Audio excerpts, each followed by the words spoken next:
Produktivitas seseorang tidaklah terlepas dari kebugaran relasi yang ia jalin dalam hidupnya. Karena berbicara tentang kebugaran, hal tersebut bukan hanya menyangkut kesehatan secara jasmani, tetapi juga mencakup kesehatan jiwani, rohani, dan kesehatan sosial atau relasi. Kalau kesehatan jasmani para pegawai dari sebuah perusahaan terganggu, sehingga silih berganti mereka tidak bekerja, tentu kinerja mereka akan turun dan produktivitas dari perusahaan tersebut akan merosot.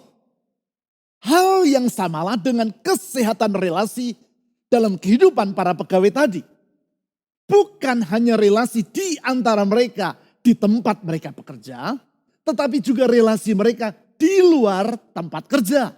Sebagai contoh, kalau rumah tangga mereka dalam keadaan tidak sehat, suami istri ribut terus, tentu akan sulit bagi mereka untuk bekerja dengan konsentrasi yang baik. Akibatnya, produktivitas mereka juga tidak akan maksimal. Semua ini menunjukkan pentingnya relasi yang sehat dalam kehidupan manusia. Prinsip ini ditunjukkan dalam penelitian yang dilakukan oleh Harvard University, salah satu perguruan tinggi terbaik di Amerika Serikat. Pada tahun 2015, Harvard Business Review mempublikasikan hasil penelitian mereka, yaitu bahwa relasi yang harmonis di antara para pegawai mengakibatkan produktivitas dari perusahaan tempat mereka bekerja naik sebesar 31%. Dan penjualan dari bagian marketing meningkat sebanyak 37%. Tidaklah mengherankan apabila tentang relasi yang sehat ini, Henry Ford, miliuner, pendiri dan pemilik perusahaan Ford Motor Company, pernah berkata sebagai berikut. My best friend is the one who brings out the best in me. Kalau saya terjemahkan secara bebas, artinya sahabatku yang terbaik adalah orang yang membuat diriku hidup dengan menghasilkan yang terbaik.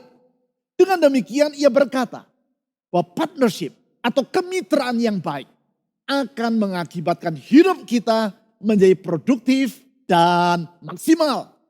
Sekali lagi, hal ini menunjukkan pentingnya kebugaran relasi. Kalaupun kita sedang melewati masa yang tidak mudah, selama relasi yang kita jalin dalam kehidupan kita berada dalam keadaan yang sehat, maka kita akan mampu melewati era yang berubah itu dengan tabah dan dalam keberhasilan.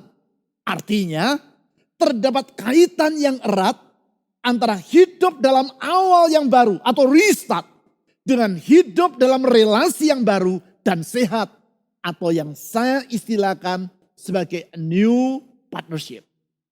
Kaitan tersebut diutarakan oleh Rasul Paulus di dalam 2 Korintus pasal 5 ayat 19.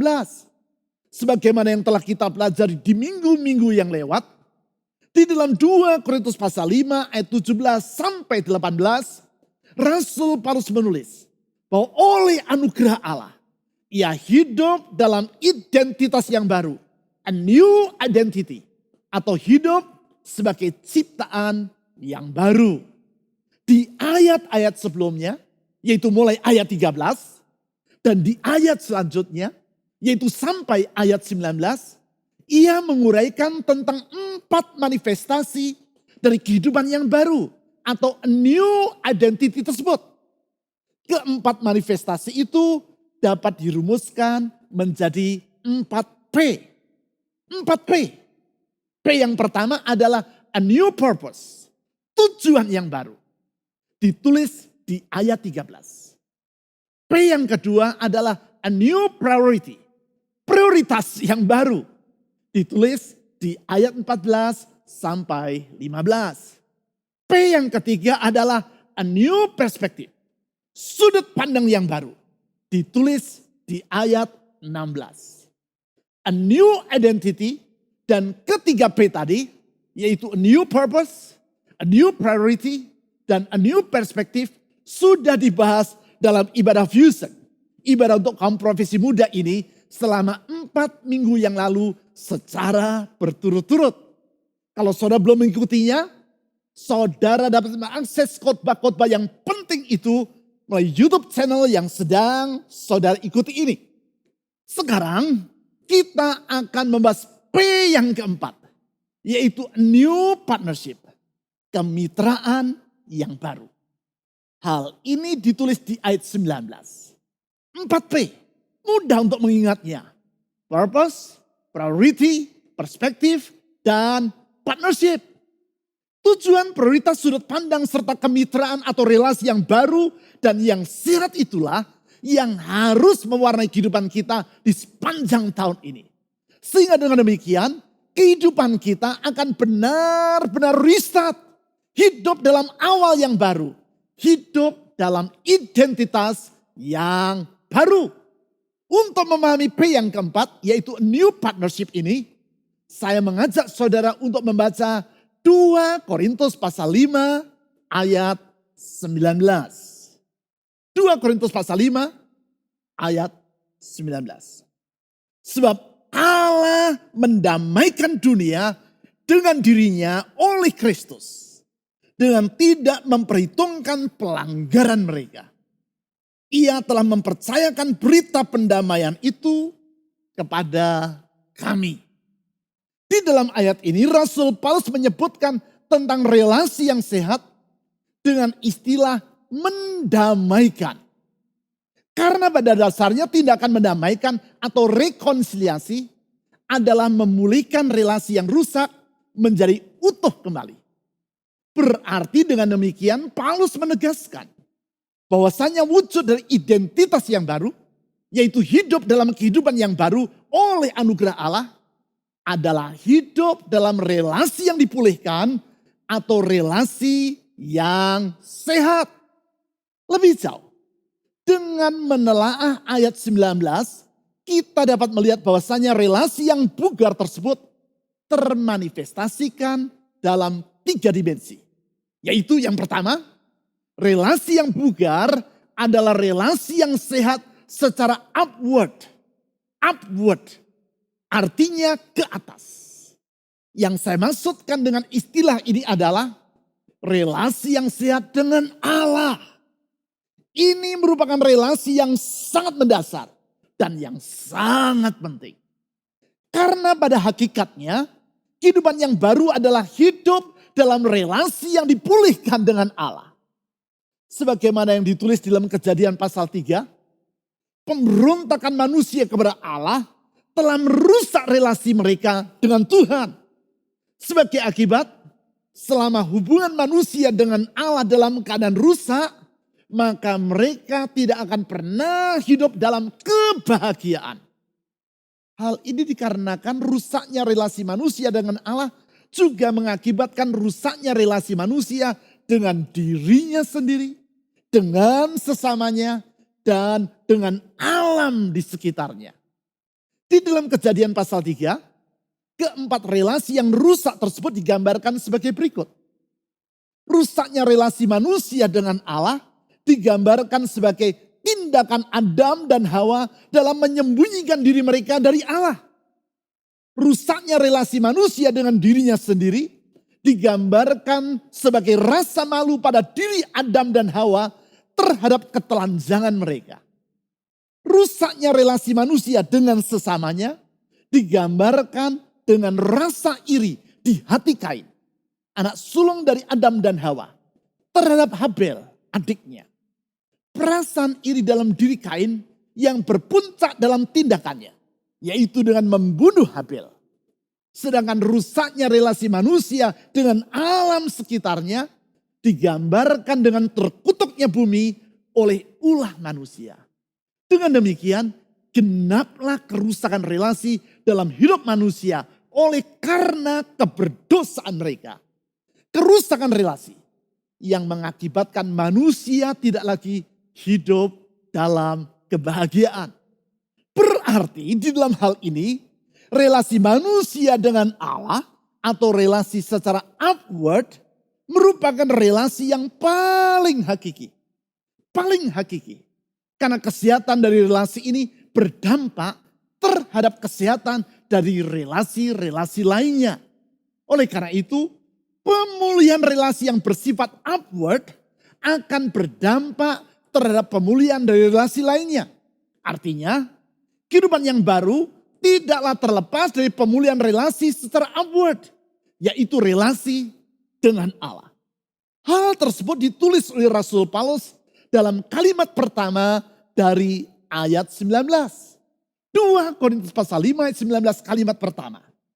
Sebab Allah mendamaikan dunia dengan dirinya oleh Kristus, dengan tidak memperhitungkan pelanggaran mereka. Besarnya peranan dari relasi yang sehat terhadap kebahagiaan ini diutarakan oleh Dr. George Phelan, seorang doktor ahli ilmu jiwa dari Harvard University. Yang bersangkutan adalah pemimpin proyek penelitian yang dilakukan oleh Harvard University tentang faktor-faktor yang menentukan kebahagiaan manusia. Penelitian yang diberi nama The Harvard Study of Adult Development. Penelitian Harvard tentang perkembangan orang dewasa.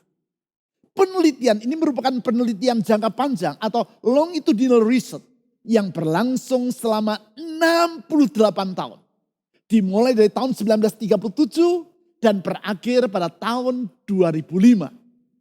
Di dalam penelitian tersebut, setiap 2 tahun sekali dikumpulkan data tentang kesehatan jasmani, mental, kualitas pernikahan, kenyamanan karier, dan pensiun, serta berbagai aspek kehidupan dari para responden. Di samping itu, dari waktu ke waktu dilakukan wawancara yang mendalam tentang relasi, karier, dan penyesuaian diri mereka terhadap pertambahan usia.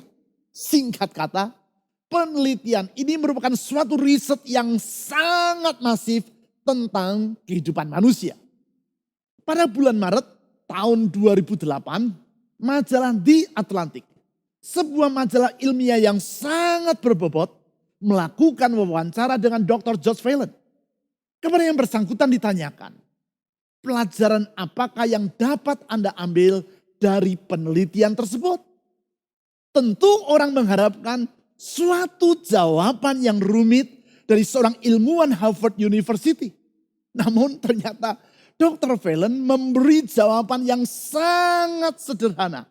Ia berkata, satu-satunya hal yang terpenting dalam kehidupan adalah relasi Anda. Artinya, Dr. George Phelan berkata, yaitu berdasarkan hasil penelitian dari Harvard University tadi, disimpulkan bahwa faktor terpenting yang menentukan kebahagiaan manusia adalah relasi yang mereka jalin dalam hidup mereka. Kalau relasi yang mereka jalin dalam keadaan bugar, manusia akan hidup berbahagia. Sebaliknya kalau relasi mereka dalam keadaan rusak, maka apapun yang dimiliki oleh manusia tidak akan mendatangkan kebahagiaan dalam hidup mereka. Sebagaimana yang telah saya utarakan tadi. Berdasarkan kitab Kejadian pasal 3, kita melihat bahwasanya di antara keempat aspek relasi manusia, maka relasi manusia dengan Allah merupakan relasi yang terpenting. Singkat kata, hanya bila relasi kita secara upward dalam keadaan yang sehat, barulah kita akan mengalami kebahagiaan. Hanya bila relasi kita dengan Allah telah dipulihkan, barulah kehidupan kita akan benar-benar restart. Apabila saudara percaya kepada janji Tuhan ini, tulislah kata amin pada kolom komen di YouTube channel yang sedang saudara ikuti. Apabila di tengah masa sukar ini, saudara menyadari pentingnya untuk hidup dalam relasi yang akrab dengan Allah. Yaitu bagaikan ranting yang tinggal pada pokoknya. Sehingga hidupmu bukan bagaikan ranting yang menjadi layu dan kering. Namun ranting yang menghasilkan buah alias hidup yang produktif. Tulislah kata amin pada kolom komen di YouTube channel ini. Sebab dengan demikian, saudara menyatakan iman saudara kepada firman Tuhan. Dan di saat yang sama, engkau meneguhkan imanmu sendiri. Berikutnya, dimensi yang kedua dari relasi yang bugar adalah relasi yang sehat secara inward. Inward artinya ke dalam. Itulah relasi manusia dengan dirinya sendiri. Selama manusia tidak dapat menerima dirinya sendiri, alias relasi dengan dirinya dalam keadaan yang tidak sehat, maka yang bersangkutan tidak akan merasa damai dalam jiwanya.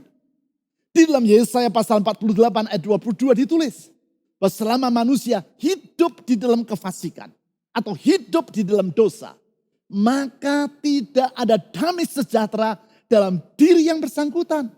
Oleh karena itu, untuk memulihkan relasi manusia dengan dirinya sendiri, maka Allah memulihkan relasi manusia dengan dirinya. Dirinya dalam hal ini yaitu Allah melalui Kristus. Hal itu ditulis Rasul Paulus di dalam 2 Korintus pasal 5 ayat 19 kalimat pertama yang telah kita baca tadi. Di situ ia berkata seperti demikian. 2 Korintus pasal 5 ayat 19 kalimat pertama.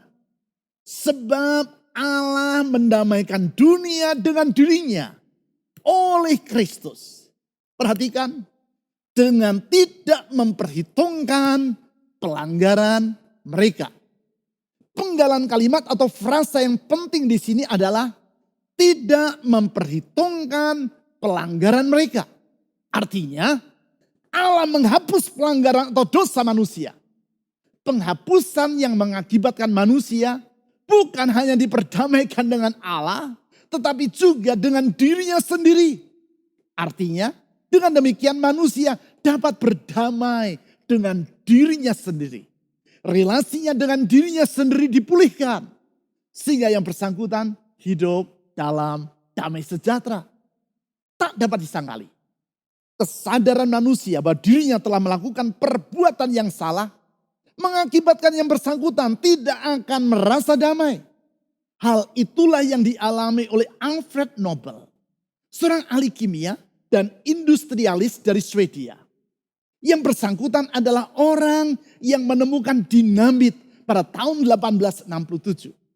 Penemuannya ini mengakibatkan yang bersangkutan menjadi orang yang kaya raya. Alkisah pada tahun 1888, suatu hari ia membaca berita di surat kabar Prancis yang mengumumkan tentang kematian dirinya. Di surat kabar itu ia dijuluki sebagai pedagang kematian. Yang menjadi kaya raya karena mengembangkan cara yang baru untuk memutilasi dan membunuh manusia. Sebenarnya berita ini tidaklah akurat. Sebab sesungguhnya bukan Alfred Nobel yang meninggal dunia. Tetapi kakaknya yaitu Ludwig Nobel yang meninggal karena serangan jantung. Berita yang salah tulis tersebut mengganggu nurani Alfred Nobel. Ia menyadari bahwa penemuannya yaitu dinamit yang semula ia maksudkan untuk memudahkan pekerjaan di pertambangan telah digunakan orang untuk saling membunuh dalam peperangan. Rasa damai dalam hatinya terusik. Dan sebagai akibat di dalam rasa bersalah ia mengevaluasi karier yang telah ia tempuh. Alhasil, pada tahun 1895 ia membuat wasiat, yaitu mewariskan kekayaannya untuk mendanai pemberian hadiah kepada orang-orang yang telah membawa manfaat bagi kemanusiaan. Termasuk diantaranya yaitu hadiah Nobel untuk perdamaian. Coba bayangkan. Penghargaan dalam bentuk hadiah perdamaian diberikan oleh orang yang memproduksi bahan peledak yang telah mengakibatkan kematian dari banyak orang dalam peperangan. Alfred Nobel melakukan tindakan ini untuk meneduhkan rasa bersalah di dalam hatinya. Perasaan bersalah yang mengakibatkan jiwanya tidak merasa damai sejahtera. Tentu kita tidak mengetahui apakah langkah yang dilakukan oleh Alfred Nobel tadi mengakibatkan sekarang ia merasa sejahtera. Namun yang pasti, hanya bila orang memiliki relasi yang sehat secara inward, yaitu karena ia dapat berdamai dengan dirinya sendiri, barulah ia akan mengalami damai sejahtera dalam jiwanya. Hanya bila orang dapat bermitra secara sehat dengan dirinya sendiri, atau hidup dalam a new partnership, barulah ia akan berbahagia. Kemitraan dengan diri sendiri yang tidak terlepas dari relasi yang telah dipulihkan dengan Allah. Artinya relasi yang sehat secara inward ini berjalan seiring dengan relasi yang sehat secara upward. Disinilah pentingnya untuk memelihara dan menjaga relasi kita dengan Allah. Langkah yang kita lakukan antara lain melalui ibadah harian dan ibadah doa. Ibadah harian yang kita laksanakan secara pribadi setiap pagi, siang, dan petang. Ibadah doa yang kita lakukan secara bersama-sama sebagai jemaat antara lain di setiap Sabtu pagi. Melalui semua itu, kita membangun keakraban dengan Tuhan. Keakraban yang menjadikan hidup kita tetap bugar, baik secara upward maupun inward. Keakraban yang memungkinkan kita untuk menjalani kehidupan dengan restart. Itulah kehidupan yang baru oleh anugerah Allah. Keakraban yang memungkinkan kita untuk mengisi kehidupan kita. Bukan dengan kesia-siaan. Tetapi kita menjalaninya dengan kehidupan yang produktif. Karena kita hidup dalam a new partnership. Lebih jauh. Dimensi yang ketiga dari relasi yang bugar adalah relasi yang sehat secara outward. Outward artinya keluar. Yang saya maksudkan dengan istilah ini adalah relasi yang sehat dari manusia dengan sesamanya. Dimensi outward ini merupakan buah dari relasi yang telah dipulihkan dengan Allah. Atau relasi yang sehat secara upward. Dan relasi yang sehat dengan diri sendiri. Atau relasi yang sehat secara inward. Hanya kalau manusia menyadari bahwa relasinya dengan Allah telah dipulihkan. Barulah ia dapat menerima dirinya sendiri secara sehat. Penerimaan terhadap diri sendiri secara sehat yang membuat ia merasa aman dengan dirinya. Penerimaan terhadap diri sendiri yang mengakibatkan ia merasa damai di dalam jiwanya. Dan hanya dengan demikian, barulah ia dapat menerima dan berdamai dengan orang lain. Kalau dengan dirinya sendiri ia tidak dapat berdamai, bagaimana ia dapat berdamai dengan orang lain? Tidak jarang kehidupan rumah tangga penuh dengan gejolak. Karena masing-masing pihak dalam keluarga tersebut masih belum mampu berdamai dengan dirinya sendiri. Hal itu dikemukakan oleh Bill Gothard, seorang rohaniwan yang di masa lalu dikenal dengan acara seminar yang ia laksanakan di berbagai kota di Amerika Serikat. Seminar dengan tajuk Basic Youth Conflict Seminar atau seminar dasar konflik-konflik kaum muda. Premis dasar atau pokok pikiran yang mendasari isi seminar yang ia bawakan adalah bahwa masalah orang dewasa adalah masalah di saat remaja yang belum diselesaikan. Saya ulang, masalah orang dewasa adalah masalah di saat remaja yang belum diselesaikan. Pokok pikiran ini memang merupakan suatu realitas yang sukar untuk dibantah. Tidak sedikit persoalan dalam rumah tangga terjadi karena si suami atau sang istri memiliki persoalan di masa remajanya yang belum terbereskan. Termasuk di dalamnya persoalan tentang citra diri yang belum tertuntaskan. Sebagai akibat, yang bersangkutan sulit untuk menerima dirinya sendiri. Dan hal itu berbuah dalam bentuk konflik di dalam rumah tangganya. Oleh karena itu, relasi yang sehat secara upward dan inward sangatlah diperlukan. Agar kita memiliki relasi yang sehat secara outward. Hal tersebut diutarakan oleh Rasul Paulus dalam kalimat kedua dari ayat 19. Di situ ia menulis seperti berikut. 2 Korintus pasal 5 ayat 19. Ia, yaitu Allah, telah mempercayakan berita pendamaian itu kepada kami. Artinya, apabila kita telah diperdamaikan dengan Allah melalui Yesus Kristus. Dan kita dapat berdamai dengan diri kita sendiri. Karena Allah tidak lagi memperhitungkan pelanggaran-pelanggaran kita. Maka berikutnya Allah mempercayakan berita pendamaian itu kepada kita. Berita pendamaian yang bukan sekadar kita wartakan secara lisan. Namun dalam perbuatan dan tingkah laku sehari-hari. Sehingga dengan demikian dimanapun kita berada, kita bukan menjadi penyebab dari masalah atau troublemaker. Namun menjadi pembawa damai atau peacemaker. bukan menjadi penyebab konflik, namun sebagai orang yang menolong penyelesaian suatu konflik. Itulah kehidupan yang tidak terombang-ambing oleh badai persoalan seperti yang sedang menerpa dunia pada hari-hari ini. Sama seperti Yesus, di dalam segala keadaan, kita dapat hidup di dalam damai sejahtera. Termasuk di masa yang sukar, hati kita tidak akan merasa gentar. Ketika kita harus melewati musim kehidupan yang berubah, hati kita tidak menjadi gelisah. Bahkan keberadaan kita menularkan keteduhan bagi orang-orang di sekitar kita. Entah itu dalam rumah tangga kita, di tempat kita bekerja, maupun di lingkungan pergaulan kita sehari-hari. Itulah hidup yang restart. Karena kita hidup dalam a new partnership. Yaitu relasi yang baru dan bugar secara outward, inward, maupun outward. Tentu saudara pernah mendengar kisah yang sering saya ceritakan ini. Kisah tentang 3 orang yang terdampar di sebuah pulau yang terpencil karena kapal yang mereka tumpangi karam di lautan.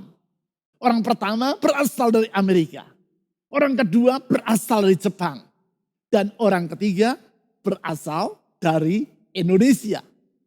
Selang sekian waktu kemudian, suatu hari mereka menemukan sebuah botol di pantai dari pulau tempat mereka terdampar. Mereka membuka sumbat botol tersebut. Dan keluarlah sesosok jin dari dalamnya. Si jin berkata, "Tuan-tuan, karena kalian telah menolong saya keluar dari dalam botol ini, kepada masing-masing tuan saya berikan kesempatan untuk mengajukan satu permintaan. Apapun permintaan tersebut pasti akan saya kabulkan." Si orang Amerika langsung menyambar kesempatan yang pertama. Ia berkata, "Aku sangat merindukan restoran steak di kotaku, Dallas, Texas. Kembalikan aku ke kotaku." Dasar orang Amerika ini suka makan. Selama terdampar di pulau yang terpencil itu, yang ia rindukan adalah makan di restoran. Si orang Amerika hilang, diterbangkan jin ke kota Dallas. Melihat hal itu, si orang Jepang segera berkata, "Aku sangat merindukan kantor tempatku bekerja di Tokyo. Kembalikan aku ke kota asalku." Dasar orang Jepang ini gila kerja. Sehingga selama terdampar di pulau yang terpencil itu, yang ia rindukan adalah kantor tempat ia bekerja. Si orang Jepang hilang, diterbangkan jin ke kota Tokyo. Sekarang giliran si orang Indonesia. Ia berkata, kalau aku merindukan kedua temanku tadi. Kembalikan mereka kemari. Langsung si orang Amerika dan orang Jepang tadi dibawa kembali ke pulau yang terpencil itu. Dasar orang Indonesia. Kata pepatah, makan tidak makan, yang penting kumpul. Maksud saya, janganlah menganggap remeh falsafah atau pandangan hidup orang Indonesia yang menganggap kumpul atau relasi sebagai hal yang penting. Sebab sesungguhnya kualitas kehidupan kita sangat ditentukan oleh kualitas dari relasi yang kita jalin dalam hidup kita. Kualitas yang sehat dan yang dimulai dari relasi kita dengan Allah atau relasi secara upward. Dan yang berdampak pada relasi kita dengan diri kita sendiri atau relasi secara inward dan berbuah dalam relasi kita dengan sesama. Itulah relasi secara outward. Untuk pemulihan relasi itulah Allah di dalam Yesus Kristus telah datang ke dunia dan mengorbankan dirinya sampai mati di kayu salib. Melalui pengorbanannya itu, ia memperdamaikan kita dengan dirinya.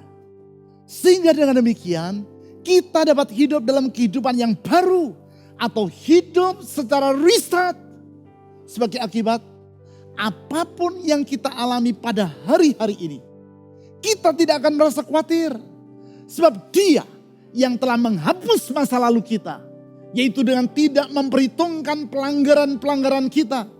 Dia pula yang akan menjamin masa depan kita.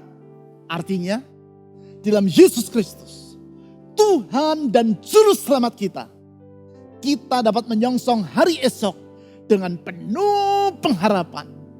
Di dalam Dia, kita memiliki pengharapan yang tidak akan pernah mengecewakan. Mari kita berdoa. Tuhan Yesus, oleh kasih dan anugerah-Mu, Engkau telah rela mengorbankan dirimu sampai mati di kayu salib. Dan dengan jalan itu, Engkau memperdamaikan kami dengan Allah. Engkau menghapuskan masa lalu kami. Dan membentangkan hari esok yang baru dalam hidup kami. Dengan jalan itu, Engkau memperdamaikan kami dengan diri kami sendiri. Sehingga kami dapat hidup berdamai dengan orang-orang sekitar kami. Dengan demikian kami dapat menjalani hidup ini dengan kehidupan yang bermutu, dengan kehidupan yang penuh dengan makna, dengan kehidupan yang penuh dengan damai, dengan kehidupan yang limpah kebahagiaan. Dengan demikian kehidupan kami tidak lagi sia-sia, tetapi kehidupan yang produktif, yang menghasilkan buah, yang menyenangkan hatimu. Kami bersyukur untuk kasih-Mu itu. Kami bersyukur untuk anugerah-Mu itu. Dan kami percaya kasih dan anugerah-Mu tetap untuk selama-lamanya. Kasih dan anugerah-Mu memungkinkan kami menjalani dunia yang sedang bergolak ini dengan hati yang limpah, dengan damai sejahtera. Oleh karena itu Tuhan Yesus, saya berdoa, ulurkan tangan-Mu yang mendamaikan, ulurkan tangan-Mu yang menyembuhkan, ulurkan tangan-Mu yang memulihkan, ulurkan tangan-Mu yang meneguhkan itu. Tuntun dan sertai anak-anak-Mu. Setiap mereka yang menjerit memanggil nama Tuhan, ulurkan tangan mujizat-Mu. Setiap mereka yang berharap kepada-Mu, ulurkan tangan-Mu yang memberikan jawaban itu, yang membuka jalan keluar tepat pada waktunya. Kepada-Mu ya Tuhan Yesus, saya berdoa untuk semua orang yang sedang memanggil nama Tuhan Yesus hari ini. Ulurkan jalan keluar bagi mereka. Karena kami percaya di dalam Engkau ya Tuhan Yesus, hidup kami akan restart, hidup dalam awal yang baru, hidup menyongsong masa depan yang baru, yang tidak akan pernah mengecewakan. Di dalam nama Yesus Kristus, Tuhan dan Juru Selamat yang hidup, kami telah berdoa. Amin.